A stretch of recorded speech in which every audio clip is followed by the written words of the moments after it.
5 عورتوں کو موت کے وقت تکلیف نہیں ہوگی۔ ایسی 5 عورتیں جن کو موت کے وقت تھوڑی سی بھی تکلیف نہیں ہوگی، وہ خوش نصیب 5 عورتیں ہیں۔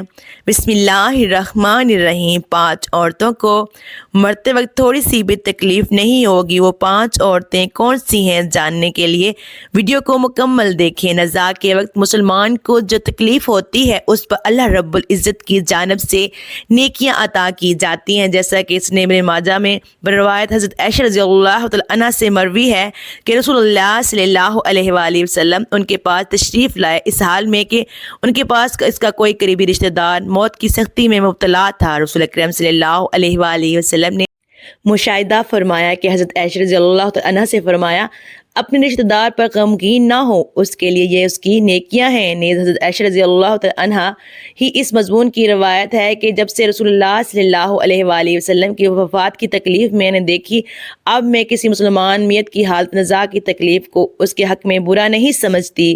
بس مذکور حدیث سے معلوم ہوتا ہے کہ نزاع کے وقت ہونے والی سختی مرنے والے کی بدعمالیوں کا ہرگز نتیجہ نہیں ہوتی۔ مسلمان کے حق میں اس پر اجر و ثواب اور گناہوں کی معافی کی امید رکھنی چاہیے۔ ناظرین، 5 عورتوں کو مرتے وقت تکلیف نہیں ہوگی۔ حضرت سیدنا عثمان غنی رضی اللہ تعالی عنہ نے فرمایا تھا، دنیا میں 5 لوگ ایسے ہیں جن کو مرتے وقت تکلیف نہیں ہوگی، ان کی روح آسانی سے نکلے گی۔ حالت نزاع میں انسان کی آدھی روح اندر ہوتی ہے اور آدھی روح باہر ہوتی ہے، اور بندہ تکلیف میں ہوتا ہے۔ اس وقت انسان کو پیاس اتنی لگتی ہے کہ انسان یہ چاہتا ہے کہ سمندر کا پانی پی جاؤں، اور اگر بالفرض 7 سمندر کا پانی وہ پی بھی جائے پھر بھی اس کی پیاس کبھی ختم نہیں ہوگی۔ روح نکلتے وقت انسان کو جو تکلیف ہو رہی ہوتی ہے وہ ناقابل بیان ہے۔ حضرت سیدنا عثمان غنی رضی اللہ تعالی عنہ نے فرمایا، یہ 5 لوگ ایسے ہیں کہ انہیں مرتے وقت ذرا بھی تکلیف نہ ہوگی، یعنی موت آسان ہوگی اور بغیر تکلیف کے ہوگی۔ پوچھا گیا کہ جناب وہ کون سے 5 لوگ ہیں جنہیں موت کی سختی میں بھی نرمی میسر ہوگی؟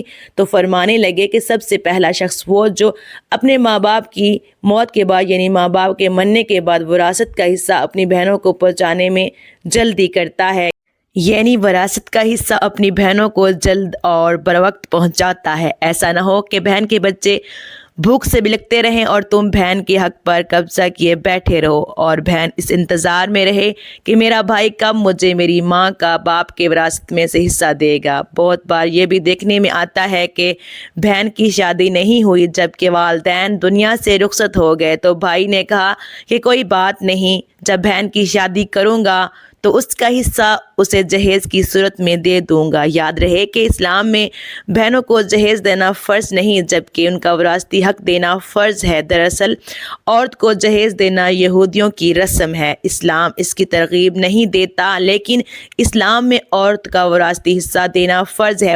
واضح رہے کہ والدین کے ترکے میں جس طرح ان کی نرینہ اولاد کا حق و حصہ ہوتا ہے، اس طرح بیٹیوں کا بھی اس میں شرعی حق و حصہ ہوتا ہے۔ والدین کے انتقال کے بعد ان کے ترکے پر بیٹوں کا خوب تنتنا قبضہ کر لینا اور بہنوں کو ان کے شرعی حصے سے محروم ہونا جائز اور سخت گناہ ہے۔ بھائیوں پر لازم ہے کہ بہنوں کو ان کا حق و حصہ اس دنیا میں دے دیں، ورنہ آخرت میں دینا پڑے گا، اور آخرت میں دینا آسان نہیں ہوگا۔ حدیث مبارک میں اس پر بڑی وعیدیں آئی ہیں۔ حضرت سعید بن زید رضی اللہ تعالی عنہ فرماتے ہیں، رسول اللہ صلی اللہ علیہ وآلہ وسلم نے فرمایا، جو شخص کسی کی بلشت بھر زمین میں ادرا ظلم لے گا، قیامت کے دن 7 زمینوں میں اتنی ہی زمین اس کے گلے میں توق کے طور پر ڈالی جائے گی۔ ایک اور حدیث مبارکہ میں ہے، حضرت انس رضی اللہ تعالی عنہ فرماتے ہیں، رسول اللہ صلی اللہ علیہ وآلہ وسلم نے فرمایا، جو شخص اپنے وارث کی میراث کاٹے گا، یعنی اس کا حصہ نہیں دے گا، تو اللہ تعالیٰ قیامت کے دن اس کو جنت کی میراث کاٹ لے گا۔ یاد رہے کہ جہیز کی رسم اسلام کی رسم نہیں بلکہ یہودی کی رسم ہے، اور اس کا اس سے بڑا نقصان ہے کہ جس طرح یہودی کی عورت کو بغیر جہیز کے کوئی شخص قبول نہیں کرتا، اسی طرح اسلام بھی عورتوں کو شادیوں میں سب سے بڑی رکاوٹ جہیز ہے۔ غریب آدمی کی بیٹی بیٹھی بیٹھی بوڑھی ہو گئی، جہیز کا کوئی بندوبست نہ ہو سکا، اس طرح اگر کوئی شخص یہ کہے کہ میں بہن کا وراثتی حصہ تو نہیں دے سکتا، البتہ جب اس کی شادی کا وقت ہوگا تو جہیز دے دوں گا، لہٰذا فرمایا گیا کہ بہنوں کو بروقت حصہ دینے کی روح موت کے وقت بڑی آسانی سے نکلتی ہے۔ ایک عورت کا بھائی جب فوت ہوا تو اس عورت نے بہت اصرار کیا کہ مجھے بھی قبرستان میں لے چلو، میں بھی اپنے بھائی کی قبر پر جانا چاہتی ہوں۔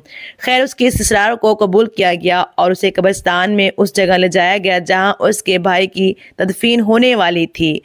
اس کے دیکھتے ہی دیکھتے میت کو قبر میں اتارا گیا اور اس کے بھائی کو مٹی کے سپرد کر دیا گیا۔ جب دعا کی باری آئی تو تمام عزیز و اقارب کے سامنے اس روتی ہوئی بہن نے آسمان کی جانب اپنے ہاتھ اٹھائے اور آسمان کی جانب دیکھا، اس کا دل رو رہا ہے، آنکھیں چھم چھم برس رہی ہیں۔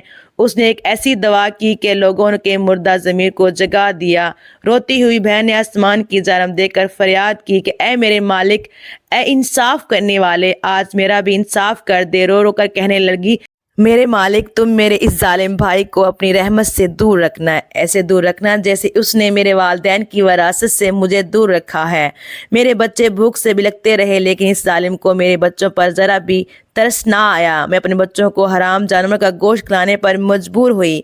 میرے بچوں نے بڑی ہی غربت کی زندگی گزاری ہے، جبکہ میرے اس ظالم بھائی کو کبھی بھی حیا نہ آئی، کبھی بھی رحم نہ آیا کہ میں اپنی بہنوں کو وراثت کا جو ان کا حق ہے اسے ادا کروں۔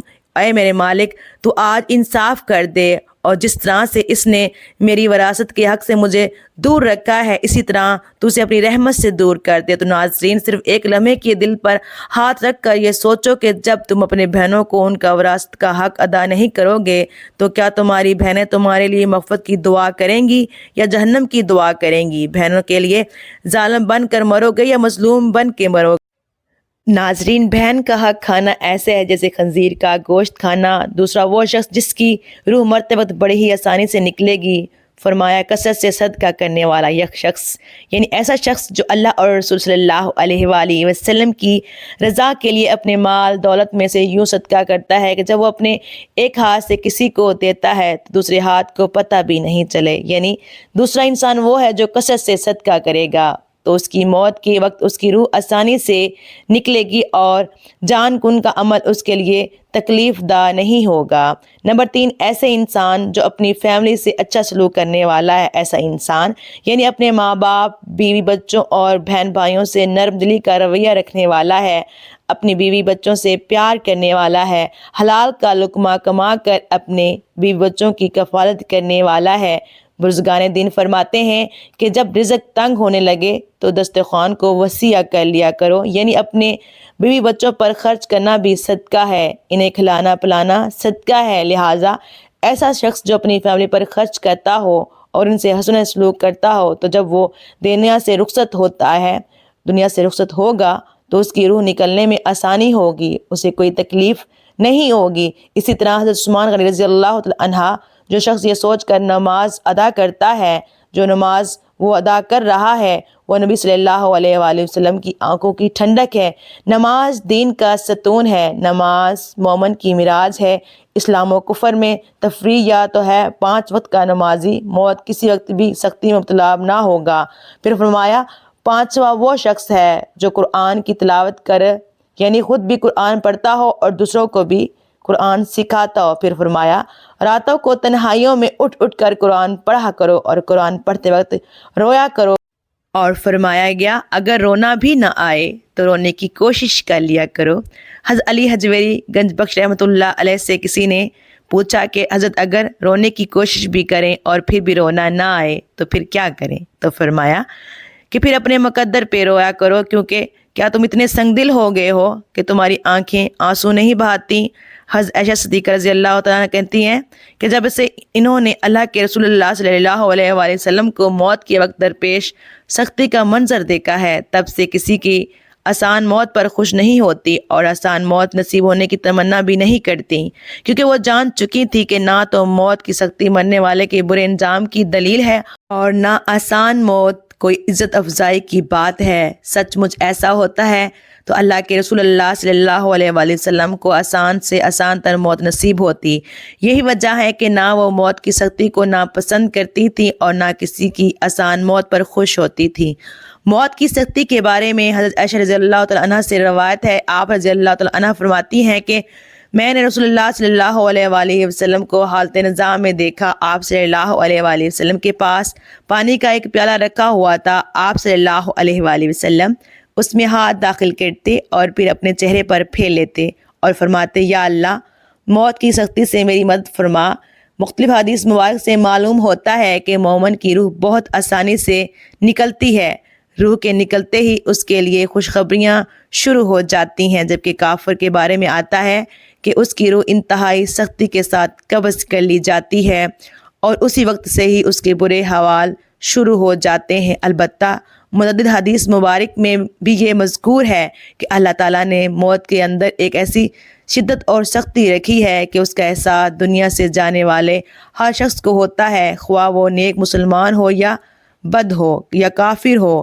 لیکن مومن پر جو تکلیف آتی ہے وہ اس کے گناہوں کی معافی اور درجات کی بلندی کے لیے ہوتی ہے، جبکہ کافر پر تکلیف اس کی بدعمالیوں کی سزا کے طور پر آتی ہے۔ چنانچہ ایک حدیث میں آتا ہے کہ مومن گناہ کرتا ہے، اس وجہ سے اس پر موت کے وقت سختی کی جاتی ہے تاکہ اس کے گناہوں کا کفارہ ہو، اور کافر بھی نیکی کے کام کرتا ہے تو اس پر بھی اس کی موت کے وقت کچھ آسانیاں کر دی جاتی ہیں تاکہ اس کے ان کے اچھے کاموں کا بدلہ ہو۔ تو محترم ناظرین، اس حدیث سے یہ بات معلوم ہوتی ہے کہ ہر شخص کی موت اس کے دنیا میں کیے گئے اچھے اور برے اعمال کے مطابق ہوتی ہے۔ تاہم حضرات علماء کرام اور محدثین رحمہ اللہ نے یہ لکھا ہے کہ مومن کو جو بھی تکلیف ہوتی ہے، خواہ وہ تکلیف اس کے گناہوں کی بخشش کے لیے ہو یا اس کے درجات کی بلندی کے لیے ہو، وہ حالت نزاع عین روح نکلنے کے وقت سے پہلے ہوتی ہے، اور جب اس کی روح نکل رہی ہوتی ہے تو اس وقت اللہ تعالیٰ اس کی تمام تکلیفات کو دور فرما کر سہولت اور آسانی سے روح قبض کر لیتے ہیں اور آنے والے مرحلے میں بھی آسانیاں فرما دیتے ہیں۔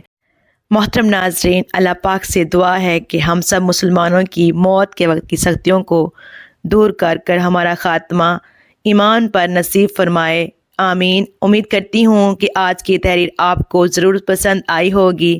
مزید اچھی تحریروں کے لیے ہمارے چینل کو سبسکرائب کریں۔ شکریہ۔